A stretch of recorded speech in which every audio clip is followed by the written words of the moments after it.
Hi, I'm Stacy Pingree, founder of Radiant Financial Group and the Legacy Wealth Podcast. Today, we are going to talk about a legacy builder, a legacy wealth builder here that, man, he knows how to find and kind of follow spot the next big wave of what's happening. So I've known Pat Petrini for many years. He is been a friend for a really long time. He's not only an accomplished author. You've got a best-selling book on Amazon, but he has been a real estate investor many times over.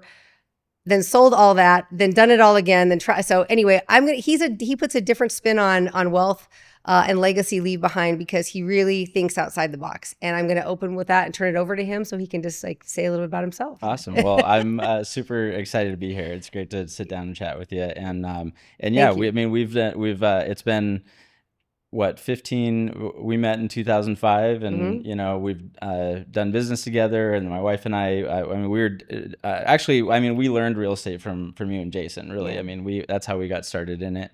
And I've always mostly been like a solo entrepreneur. Most of my background, sales and marketing has kind of been a common theme of most of my background, but it's kind of gone from sales training to writing a book to then real estate investing with you and Jason for a number of years, building up a portfolio, selling that whole portfolio, ditching town in our RV, and then coming back and rebuilding and everything in between. So it's been really fun. But okay, so screech on that. Let's go back. Okay, absolutely. So you got started. So we met back in the network marketing days of when after, I guess really when Jason got involved, like kind of after the crash, and he was really leaning a lot into it must have been like 05, 06 probably, like right in there. You guys met, yeah. Mm-hmm. Okay, so you built up a portfolio of properties. How many did you guys have when you were here? Yeah, so we started about 2011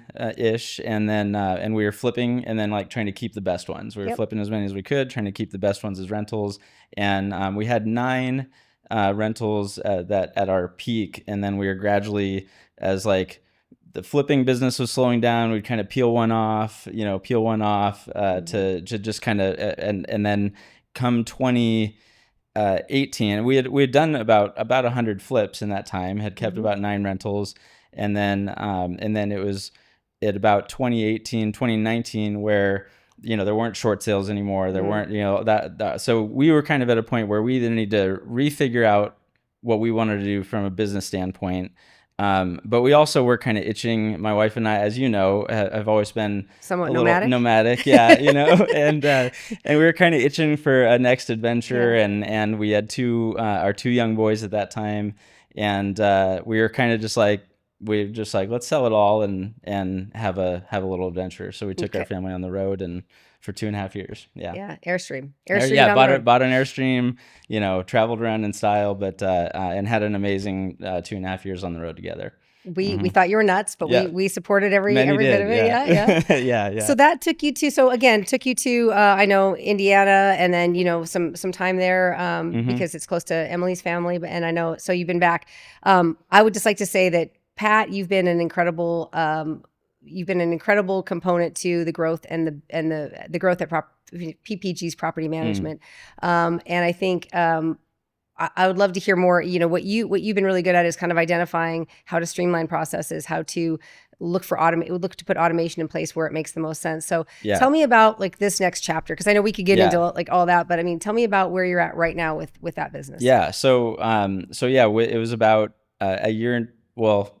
Almost 2 years ago at this point, that Jason and I, we were all down in Mexico building houses together, and we kind of started this conversation about property management, and it felt like a good fit. So I came down here and jumped into running the property management company, really because I didn't really know that side of it. I was a client of PPG's for a number of years when we had our rentals, but property management, it's kind of a complex business, or it feels that way. There's a lot of moving parts to it. There's all these different, there's maintenance, and there's leasing, and there's just a lot of moving parts, and you're managing a lot of properties, and everyone is in a different position. And so it's just a big system. And that was kind of fun to me, because it's like, it's really just trying to get a big complex system organized. And I've always been kind of a geek on the software side. I like playing with software tools, and so this was for me, it was like an opportunity to take that interest in sort of software and apply it to a business that there's an opportunity for us to really increase the organization. And so that's really what I've been doing. The sales and marketing side, we've juiced up all of that as far as like getting our ranking up on Google, redoing our website, all of that kind of stuff. But then it's been a lot of implementation of newer software, automations, a little bit more and more AI all the time. And so that we can manage more and more with the same number of staff is the goal, instead of just having to continually hire, because that adds complexity too, and so so far we've been growing fast and doing well. And the whole like reasoning behind the property management company when Jason and his parents started it in years and years ago was just really because it was something we needed. Yeah, we needed, right. and any legacy wealth builder in real estate is going to need some kind of, give up the things like property management and maintenance of your property to somebody who does that for a living, who can stay on top of it, who can create a relationship with the tenant and the owner, and kind of be that resource. So what do you see as that, for those that are watching this is obviously like a legacy wealth, which we're going to get into some really fun and cool advanced conversations here. But for those that are listening to this on, where do you see that the industry changing in that right now? I mean, you mentioned AI a little bit, but changing in that regard. Yeah, definitely. Technology. As is happening with so many industries, it's becoming more and more of a software driven business. And I think that the companies that don't lead with software and kind of stay up on the software changes are just going to get squeezed out, because they're just not going to be able to compete. And so we're really working hard to stay on that leading edge of software and automation. So that's like kind of internally, but yeah, exactly what you said. I mean, I think utilizing property management as an investor, if you've got a good property manager or property managers, then it adds a layer of predictability to your business. So like you said, you can do exactly what you're good at, and not spend your time trying to figure out this whole, which can be a massive time suck, because it is very complex, especially as your portfolio grows. And it can be way more affordable to just hire somebody that knows what they're doing to take over that side of it. Oh, and I think one of the biggest objections that I get when somebody sits down for the first time to like want to really say, okay, I'm going to maybe convert my house to a rental, I'm going to go on, is the number one objection is, I just don't want to be a landlord. How do I deal with a tenant? Right. So I'm always like, you don't, and so I think having what you guys are doing now and the level of service and expertise that's coming into play at the property management company has been incredible to see, because you just got to build that cost into your numbers, right? When you're looking at your investment, just build in the property management side, so that part's done for you, and you can focus on the next acquisition. Yeah, agreed, 100%.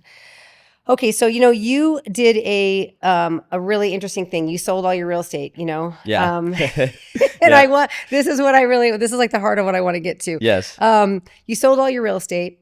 You decided that you were going to put it somewhere else. Yes. Mm-hmm. Yeah. What'd you do, Pat? So yes, what not to do, but No. not exactly though. I No. mean, right. And it's obviously the going against all of the advice that, Warren Buffett, buy great companies, hold them forever. That right. That is 100% the path to building wealth. There's no question about that. We had built up our portfolio, and it was, we were very proud of it, excited about it. But it was also like, there's a lot of ways you could take it. I mean, is that at that moment, what are we building wealth for, right? And the whole point is to build wealth, to spend time with family, to create adventures, create memories. I mean, that's what it's about, right? Yep. And so we made a conscious decision. I knew, I had many, many thoughts at that time. I was like, I'm creating a possible problem for future Pat. You know, I'll let him worry about that. Yeah. We might have to do this again. And it wasn't that. I mean, we sold all the properties. We bought our travel trailer, and we did have a plan of, there were some opportunities that I was trying to get rolling while we were on the road, and but those didn't work out, which also was a possibility that we knew was a possibility as well. And so so yeah, you know, and now then we're building it again, which again we knew it was a possibility, and but we also got 2.5 great years of time on the road, amazing memories. My parents came with us on the road for the first 6 months, and they got, I mean, some of the best times of their life, spending 6 months on the road with their grandkids, and you know, just so wouldn't change a thing. Yeah, I couldn't trade it. But it's straight trade-offs. How did you start looking at crypto? Because I feel like I thought that, like, isn't that some of the money, didn't it go into purchasing? For sure, yeah, okay, yeah, so, definitely. Crypto is, I mean, Bitcoin specifically is so I happened to be, I mean, I first got interested in Bitcoin. It was actually in 2012 or 2013 that I had first kind of heard about it, because I just happened to be kind of a nerdy libertarian, and that's, you know, I was in certain chat groups or email lists or whatever where it popped up, and so I had bought some, but then, you know, long story short, there was the biggest crypto bank on the planet at that time. I thought I was doing the right thing. I stored it with them. They got hacked. It all disappeared. Blah blah blah. But then it was really I read a book called The Bitcoin Standard. Somewhere around, it was just a little bit before we left, actually, somewhere around 2018 that I read that book. And that was it was like a phase shift in my head about what this was. You know, before I thought, wow, Bitcoin is kind of this cool technology. You know, it could be really cool, but it felt a little bit like idealistic, like kind of a long shot that it would ever actually succeed. And then after reading that book, it was a shift in my mindset to where I thought, this is probably the most revolutionary technology of my lifetime. Yeah. And so we put money in there when COVID hit, and they were talking about all the massive printing, all the spending that was going to happen. At that point we were just like, we're going all in on Bitcoin, because that's part of the argument of Bitcoin, is that it's a hedge against the dollar. You know, we can print as many dollars as we want. Nobody can make more Bitcoin. Yep. And so that's, at that point we went all in on Bitcoin, and then we went more than all in on Bitcoin. and that was, there was a point where my wife and I were driving through kind of the Indiana countryside, and we were listening to this podcast, and that was where she kind of caught the vision of what I think is possible, thought was possible, and we decided to basically take the same strategy that you would with real estate, where you're borrowing to acquire, oftentimes borrowing in order to acquire more assets. Mm-hmm. And we decided, let's borrow as much as we can and acquire more assets. So we borrowed everything we could and built, bought more Bitcoin, and we've continued to try to follow that strategy since. Keep buying. Yep, just keep buying, keep acquiring. Yep. And now we're not selling. No, you're not gonna sell. Yeah, I know. We're not selling and going on a road trip this time. Yeah. Good. I like that. It's still a challenging concept for me. Like, I'm learning. Mm-hmm. You've opened up my mind in a lot of ways, and I own I own some mm-hmm. Bitcoin too. Mm-hmm. Thanks to you and your leadership in this, but, bugging you, prodding you, sending you text messages. But it makes sense to me, I love, so you look at asset classes, we look at like real estate, hard physical asset that I love, because it kicks off a dividend and it has a physical thing and it has depreciation right off for taxes. There's like, obviously the reasons I love real estate. Yeah. But it's a depreciating asset. Sure. Still, but people need a place to live. And I still I lean there. Absolutely. Yeah.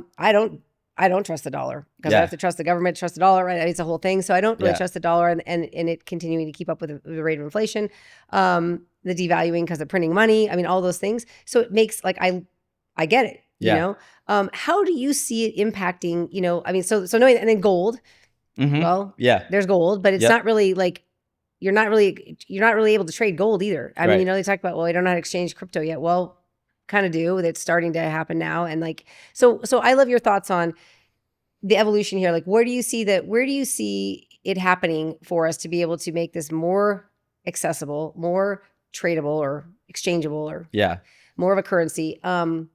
what do you see happening? And as it relates to real estate too, because I am interested in. Sure. Yeah. So it's, I mean, I think that, I mean, the beautiful part about Bitcoin is that it's very, very simple. It's just buy it and hold it, and what Bitcoin is it's a return to, that's how the world used to work. When we were on the gold standard, during Roman time, I mean, there was, I think, about 1,000-year period, if I'm correct, that we were essentially, the whole world was on a gold standard. And what you used to be able to do at that period of time, you would work, you would make money, which was gold coins or whatever, and you would just save that money, and it would be worth more 5 years from now, right? Mm-hmm. You didn't have to invest it in a stock market. You didn't have to, buy a rental property. You didn't have to do all this stuff to try to keep up with inflation, because there wasn't much inflation because it was gold. And so that's sort of what Bitcoin promises, is the opportunity to return to that, where you can just do what you do, exchange your skills, knowledge, physical labor for money, and then just save it in something that nobody can mess with, nobody can print more of, nobody can do anything with, and to know that purchasing power will just go up because of that sheer fact that nobody can mess with it, because it is scarce and nobody can print more of it. So that's, I think, the sort of the inevitable conclusion that people will come to. That's like the people will talk about the game theory of Bitcoin, is that it doesn't matter, Bitcoin is one of these things. It's kind of like the internet, in that in the 90s, where everybody kind of heard about the internet, but nobody was really sure if they needed an email address or all that. If for anybody who took a little bit of time to dig a few layers underneath it, invest a few hours, read a few books, it became really obvious of like what the internet would do. But most people are busy doing their lives and didn't take that time, right? And now, of course, now in hindsight, everybody knows, obviously, this was a world-changing technology that changed everything about our lives.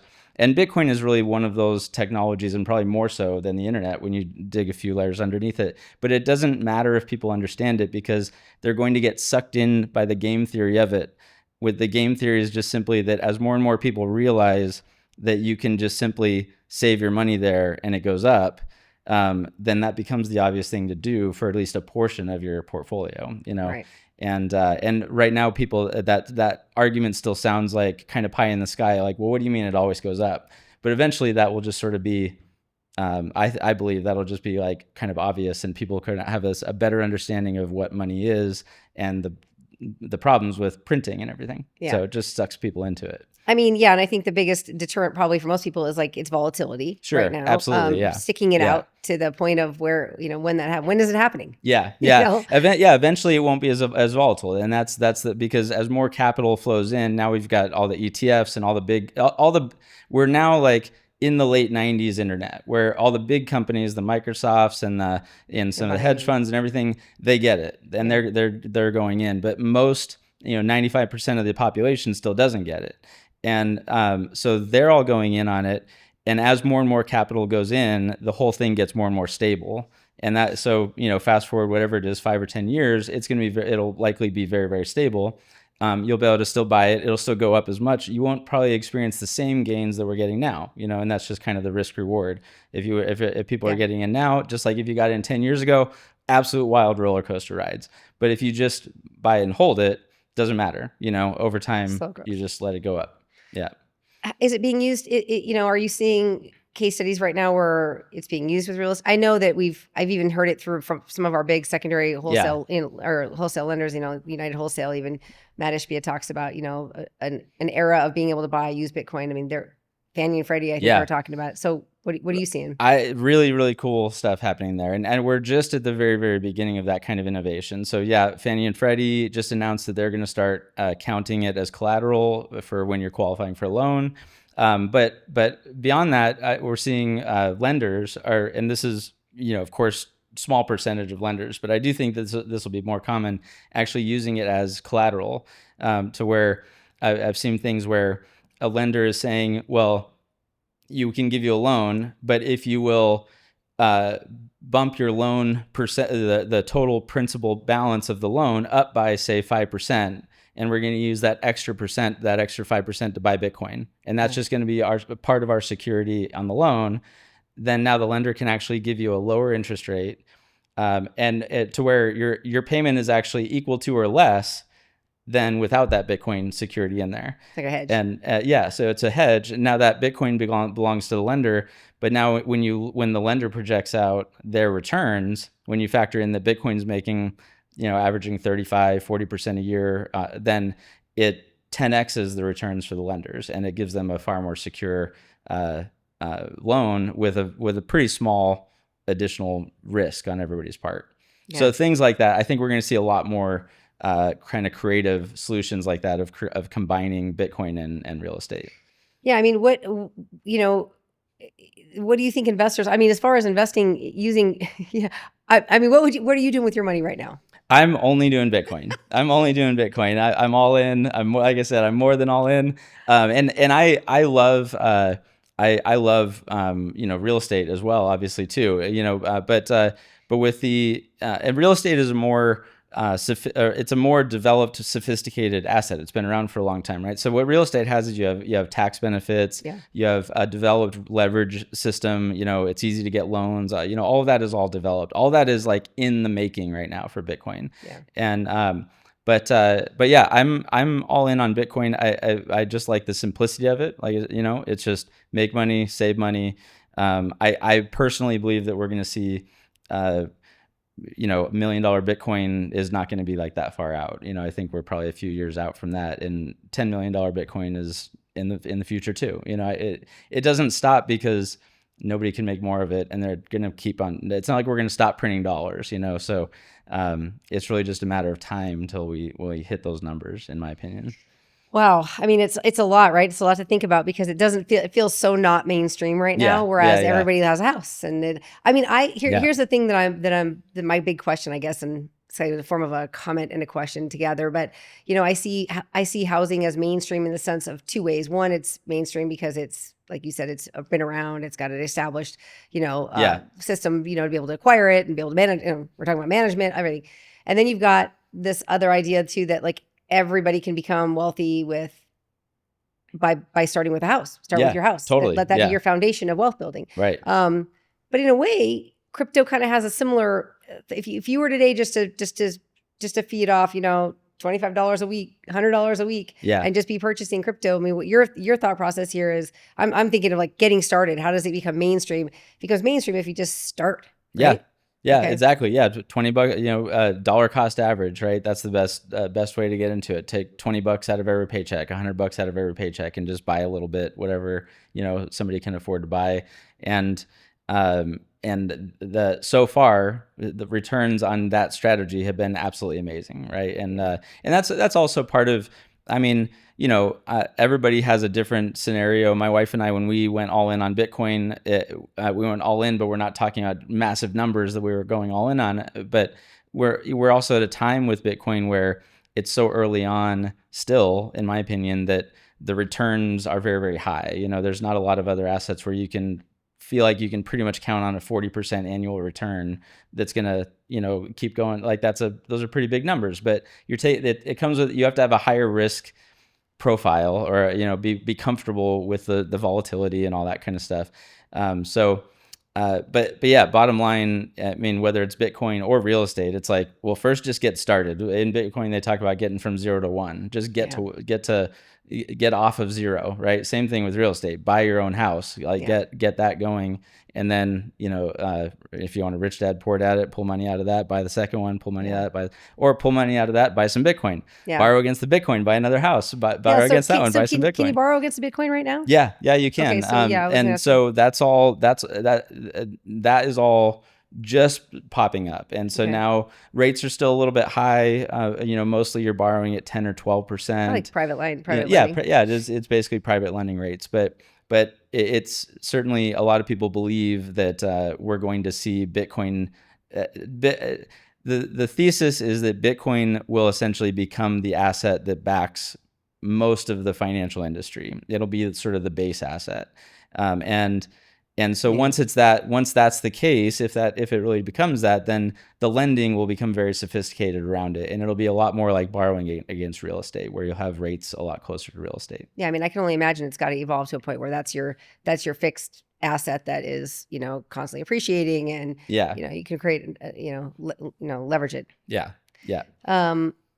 What does it look like for you to create, like, thinking like we're a legacy wealth podcast here, right? Yeah. So what does it look like to you?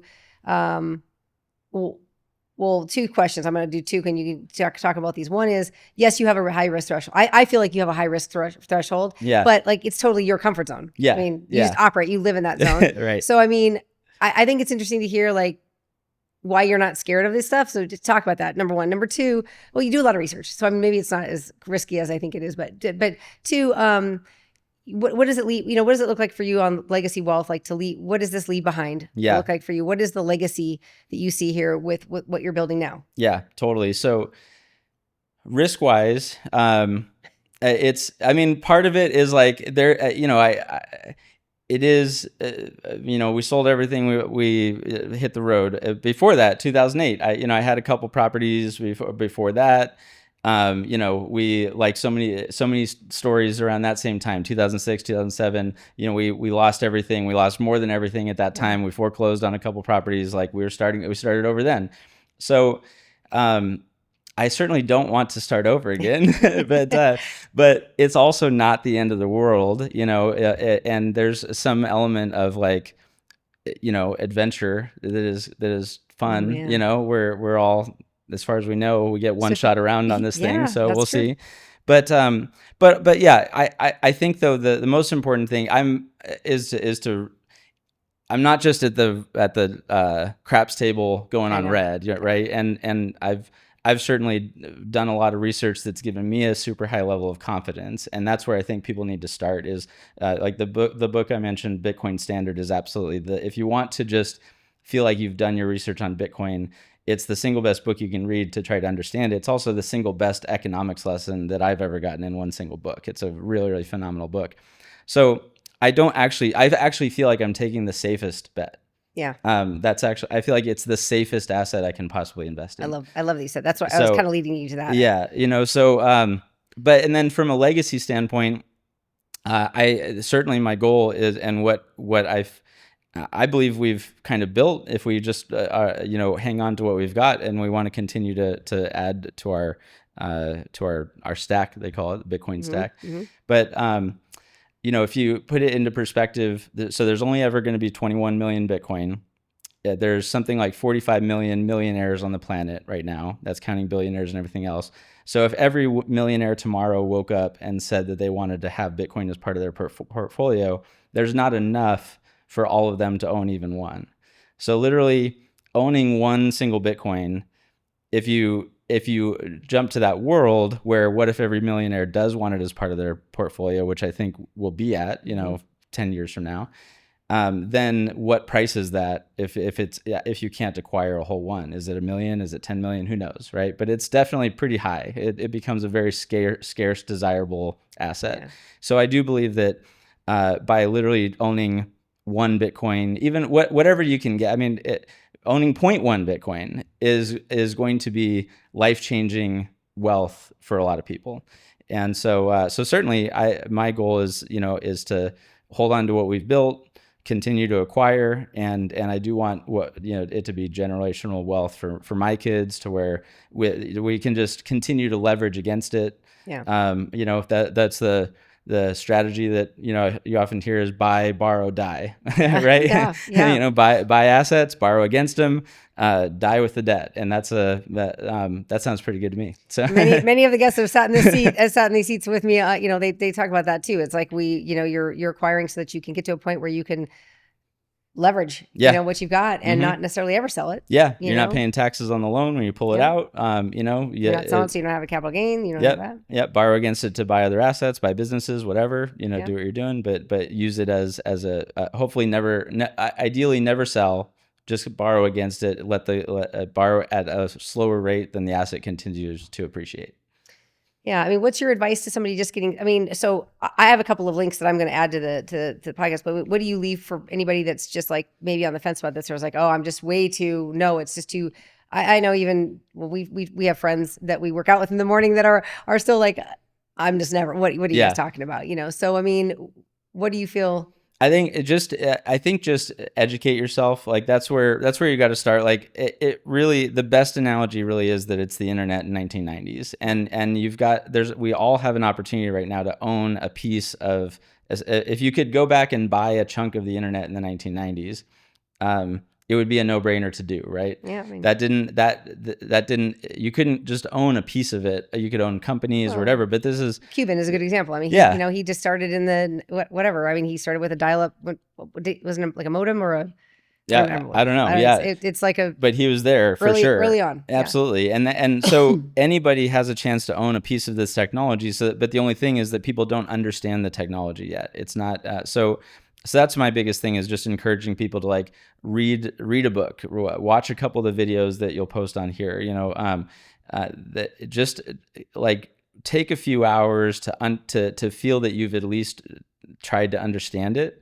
I don't know anybody who's done that hasn't kind of had the light bulb go on and be like, holy cow, this is different than I realized.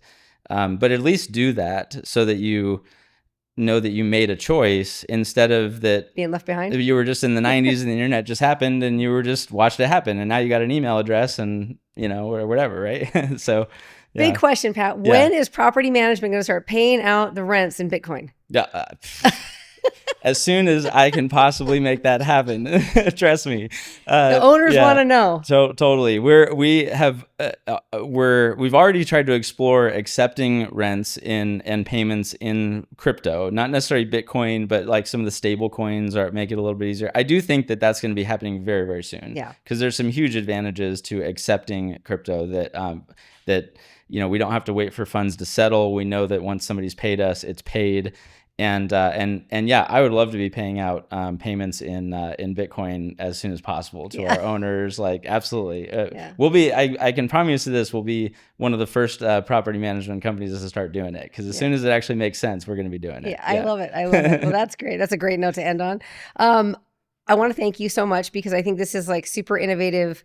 The concepts around this they're going to be coming at us now. It's happening. It's in the market. We're hearing it, seeing it. Yeah. But I want to thank you for being on the cutting edge of it and being with us, because I think we're better for having you here. I'm better for being with you. Thank you so much. Thanks for having me here. Well, thank you. I appreciate it.